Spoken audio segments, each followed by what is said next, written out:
Buddy, JJ here, just hanging out at a strip mall here in La Mesa, California. This is where I live. I don't live too far from here, actually. Getting some audio work done, car audio stuff there. You can see Al and Ed's back there. It's my favorite place for audio, video too, DVD systems, stuff like that for your car. Wanted to show this. This is a closed down cash for gold business. And it's too bad. Maybe they would have, if they would have hung in there a little longer, the price of gold, maybe they could have gotten bigger profits. Who knows? But pretty interesting. Stay tuned for the video, for the news. Thanks for watching. Bulls and bears. This is going to be dangerous for people holding credit card debt and not paying it off each month. Credit card companies are closing credit card accounts. They're also making it much harder to get a balance transfer at 0%, and they're reducing people's lines of credit. They see the writing on the wall. The banks are seeing the danger, and they are preparing. Now, real quick, before we get into the news here and talk more about this credit card situation, back to the gold buyer, the Cash for Gold shop that we showed at the beginning of this video. I actually know a good friend of mine, and I know him, still communicate with him. He runs a Cash for Gold business here in San Diego, and he's doing very well at this time, not even close to shutting down. But his strategy is to not just buy and make a margin and sell it a little bit higher and make a profit. He's also holding a fraction of all the gold and silver that he buys, and that way he can ride the price upward. And now he's actually selling, now that we're getting closer to 1900. So you can't just buy and sell. I mean, you can if you make enough profit there, if you make enough on the margin. But the better strategy is, especially with the long-term trajectory of metals going higher, is also hold some in the vaults as long as you have enough, make enough profit to maintain your operations and keep the lights on, of course. But I did find that interesting that that particular gold buyer is shut down. All right, so let's get into some numbers here, some stats. We're going to look at some charts today on this credit card situation. Over 70 million credit card account holders have been affected by this. Over 1/3 of cardholders saw their credit card limit slashed or had an account closed. That's a lot of people. Over 1/3 of all account holders. The most common reasons for these reductions were credit scores have decreased. More people are getting late on their payments, so naturally credit scores are going to get dinged. Right. Also, inactivity. Now, before you could have a card account not used for many years when there wasn't so much uncertainty in the economy, and you may not have saw your credit card account get closed. But now with the bigger risk and uncertainty, as far as banks can see, they're going to use that as an excuse to close your account down for being inactive. And of course, missed payments. A lot more people are skating the line, so to speak. And with the job losses and unemployment, naturally you're going to see an increase in missed payments and defaults, and it's going to get a heck of a lot worse here in this country. Remember, right now there's a lot of safety nets in place, and many of those could be expiring unless something bigger and better, some other rescue program comes to take the place. But we've got the eviction moratoriums, the additional unemployment benefit running out here very shortly, and we'll see what other tricks they try to pull out of the hat here. But it's going to have to be pretty major to stop what's coming, this storm here. And I've heard a couple different views on this when we've talked about this before. One view is, hey, that's business. If you don't want to pay high rates of interest, then live within your means. Don't use credit cards, and especially don't use credit cards if you can't pay them off each month.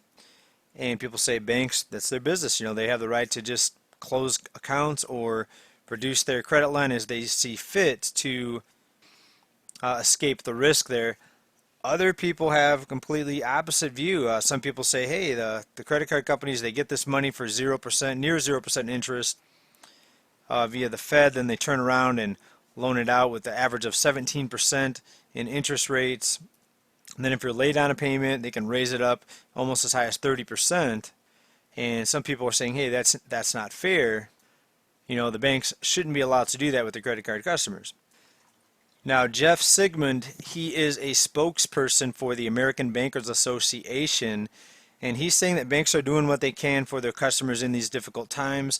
He said the following quote, "In response to the virus pandemic, many issuers are supporting their customers by offering flexible bill payments, and waiving late fees and interest. So will that be enough? You let me know. I don't think that's going to be enough. I think we're going to have to see massive debt forgiveness in order for people to survive this downturn financially. Because stopping a payment or two or stopping interest for a period of time is not going to help the underlying long-term problem. And what is that? That's the fractional reserve system where banks can loan out money they don't have.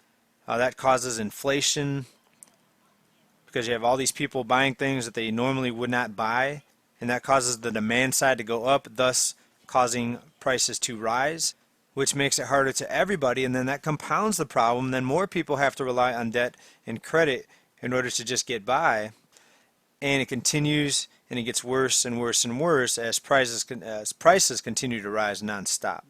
And this same Yahoo article gives us a pretty nice breakdown of the age groups and who was most heavily affected by the card account closures and the credit line decreases. And actually I didn't know this. 32 to 39, my age group here, I'm considered an older millennial. I actually didn't know that. I thought it was Generation X. Generation X, 40 to 54 years old. But out of all the age groups, the age group that was affected the most with the card account closures and credit limit decreases was young millennials aged 24 to 31. Baby boomers aged 55 to 74, not so much. A lot of them bought their homes back when homes were semi-affordable, back when you didn't have to pay an arm and a leg and a lung, to buy a home. Now, we talked earlier how lower credit scores were one of the reasons or one of the excuses for banks to lower credit card limits and also to close accounts. But now this is going to compound the problem, because the lower your credit limit that's available and the higher your balance is compared to that, the ratio, that's going to be another factor that credit scoring agencies look at, and that's going to further impact negatively. It's going to have a negative impact on the credit scores. So a lot of people that have been carrying credit card balances, and you may know people that do this, and I have people in my family and I have friends that do this. And actually I used to do this before I got in a position recently, just in the past few years, to be able to pay off my credit card in full each month. But I used to transfer a balance for a year, 18 months, 0%. If I didn't pay that off, transfer it to a different card and kind of play that musical chairs of revolving balance transfers, if you know what I mean.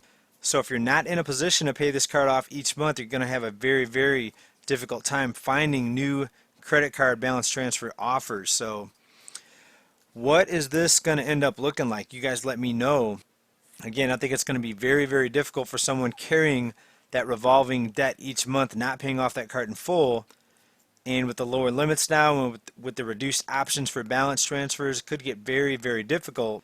And we're going to see a storm of financial pain hit very, very shortly. I again predict that it's not going to happen until after November for reasons that should be obvious. So it does still give us some time to prepare, everybody. Bulls and Bears, let's wrap it up here with a market shot here. Again, Wednesday, July 22nd. We see all the major indexes in the green. S&P 500, Dow Jones, NASDAQ, Russell 2000, all fractional green days. Crude oil hanging over $41 still, $41.86. Gold, another 1.5% rise today, 1871. We're approaching 1900. It's going to be new all-time highs for gold very, very shortly. I wouldn't be surprised if it happened before the end of the year. The big one, silver. Anyone watching this, this is no surprise to you. I told you silver on a percentage basis was going to outperform gold because a lot of people are jumping into it right now.